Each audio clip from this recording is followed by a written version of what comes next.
guys, and welcome to October's wrap-up video.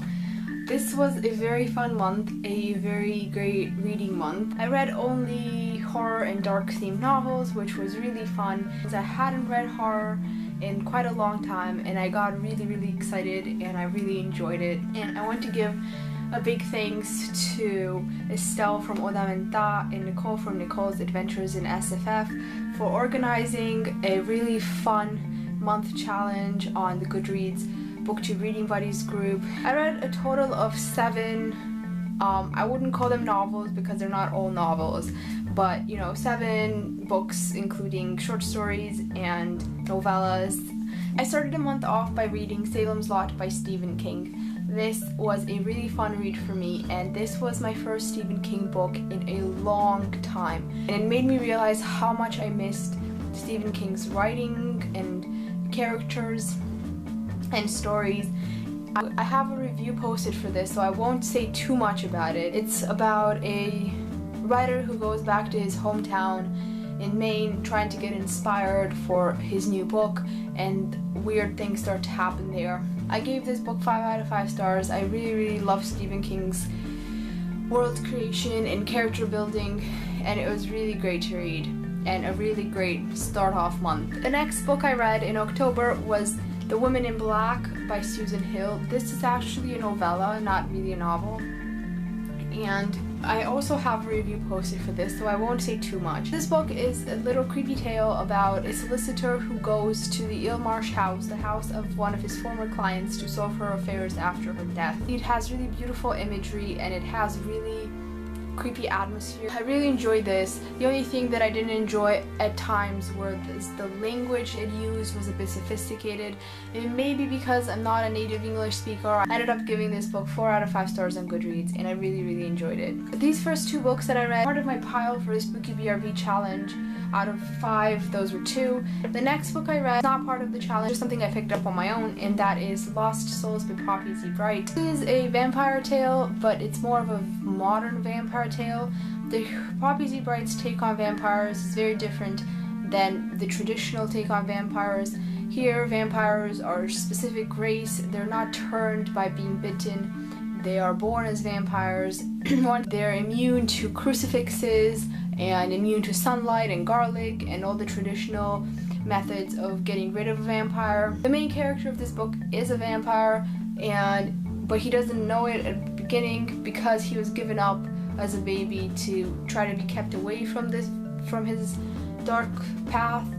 But when he gets to the age of 15, he realizes that there's something strange about him, that he doesn't belong, and he decides to go see what that is. I quite enjoyed the book, but it wasn't so, I didn't really love it. Towards the end, there were a few subplots that I really did not understand the point of, but afterwards I researched a bit into the book because I wanted to make a review for it, and I realized that the universe of Poppy Z. Brite is quite extended, and some of the characters in this book have an actual history. She wrote a lot of short stories about them, and there's more to them. I enjoyed the story, I enjoyed some passages of it. I thought some passages were really nicely written, but I didn't really love the book. I ended up giving it around 3.5 stars. I would lean toward 3. Next up, I went back to the SpookyBRB challenge and I read The Call of Cthulhu by H.P. Lovecraft. This is a short story. It only has about 30 pages, and I read it as part of one of the mini challenges to read a whole book as in a day. This is about a guy whose great uncle dies. He's actually the narrator of the story, and after his great uncle died, he inherited all his possessions, and while he's going through all his great uncle's possessions, he finds a box full of newspaper clippings and a clay figurine and things that are kind of weird and make him investigate it deeper. I really enjoyed the writing style in this book. I really liked the beginning and the ending of the story, like the way it was written and the way it kind of involved the reader, and I ended up giving it a 4 out of 5 stars on Goodreads. After this, I continued with the SpookyBRB challenge, and I picked up The Shining by Stephen King. This was my second Stephen King novel of the month. I really liked it. Went into it a bit skeptical because of the movie, and I had these iconic scenes in my head that I really expected to be here. This book is about a family of 3 whose father gets a job as a winter caretaker of the Overlook Hotel. The Overlook Hotel is the hotel that has bad history and is full of ghosts and grudges, and that's a paranormal side to it. As well, Jack has a lot of things he's struggling with. He is an aspiring writer, a former alcoholic, and he has a few incidents in his past that haunt him. Again, I really enjoyed how Stephen King created his characters. There were maybe 1 or 2 scenes in this book that creeped me out of it, but not really scared me. I don't think any Stephen King book actually ever scared me, but the way he creates his characters and the way he makes you think about the evil inside of human characters, not actually the paranormal, is really good, and that's why I really appreciate and like Stephen. I'm going to be posting a review for The Shining because I have so many feelings towards it that I want to put it out more than just a wrap-up video. I ended up giving this book a 5 out of 5 stars. I really enjoyed it. Next up, I read my 5th and last book for the SpookyBRB challenge, which was Something Wicked This Way Comes by Ray Bradbury. This little book is about 2 12-year-old friends in Illinois a week before Halloween. In their little hometown comes a carnival, and because they kind of linger around the carnival trying to see what's going on there, they realize that there's something really weird and wicked going on in the carnival, and they try to stop it. I really enjoyed how it was written. It was written in a very poetic style, and I thought the book felt really magical. It was kind of a return to the childhood for me reading this.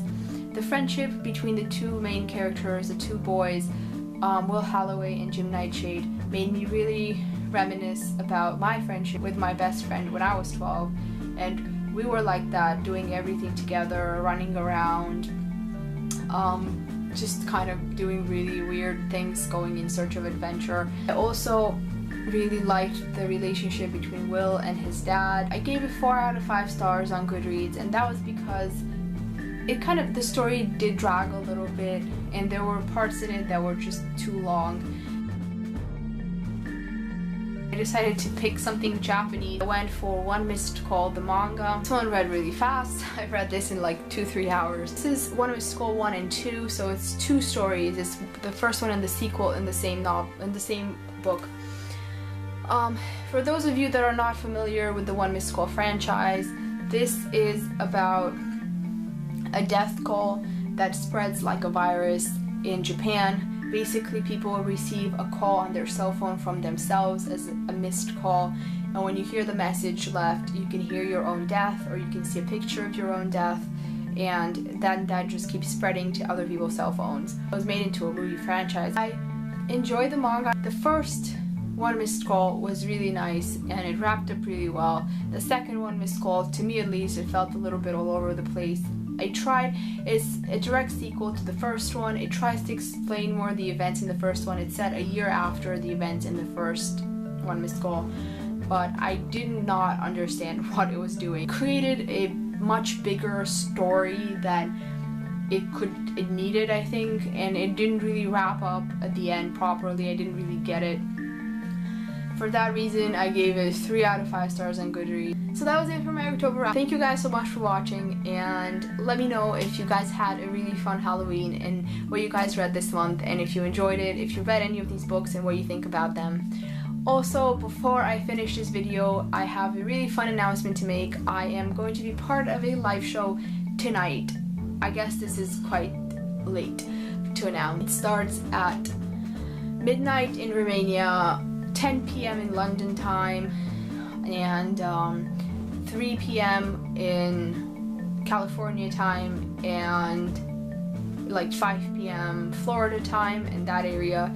So I don't know any of the other one. This is a live show that's organized by the BookTube Reading Buddies group on Goodreads that organized this challenge, and there's I think 6 of us that we're going to be talking about the books that we read for the challenge and what we thought of them. and I'm really excited for this. This is the first live show that I'll be part of. I have no idea how it is going to be, and I'm just really excited that I was invited to take part, and I can't wait for it to happen. So if any of you guys read any of these books or are interested in it, or are interested to hear what people thought about them, just feel free to drop in and watch and leave a comment or a question. Or I'm not really sure how live shows happen, but I will know after tonight. So that was it for this video. Thank you guys for watching. I hope you guys have a great weekend. See you guys tonight for the live show, and if not, in my next video. Bye bye.